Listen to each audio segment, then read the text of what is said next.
বিশ্বাসগত শিরিক কারে কয়? সূরা সূরা 49 50 নম্বর আয়াতে আল্লাহ বলেন, লিল্লাহি মুলকুস সামাওয়াতি ওয়াল আরদ, আসমান জমিনের রাজত্ব আল্লাহর। ইয়াখলুকু মা ইয়াশা, আল্লাহ যা চায় তা সৃষ্টি করেন। ইয়াহাবু লিমান ইয়াশাউ ইনাসা, আল্লাহ চাইলে কাউকে কন্যা দান করেন। ওয়ায়াহাবু লিমান ইয়াশাউ যুকুর, আল্লাহ চাইলে কাউকে ছেলে দান করেন। আও ইউযাউযুহুম যুকরানা ওয়া ইনাসা, আল্লাহ চাইলে কাউকে ছেলে মেয়ে উভয়টা দান করেন।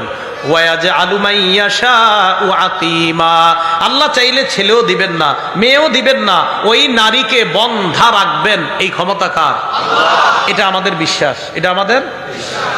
এখন এই এলাকার কেউ যদি কয় আল্লাহ ছেলে দিতে পারে, আল্লাহ মেয়ে দিতে পারে, আমার ওমকেও ছেলে দিতে পারে, আর বিশ্বাস আল্লাহ ছেলে দিতে পারে, আল্লাহ মেয়ে দিতে পারে, আমার অমুক তমুকেও ছেলে মেয়ে দিতে পারে, এটা হলো বিশ্বাসগত শিরিক।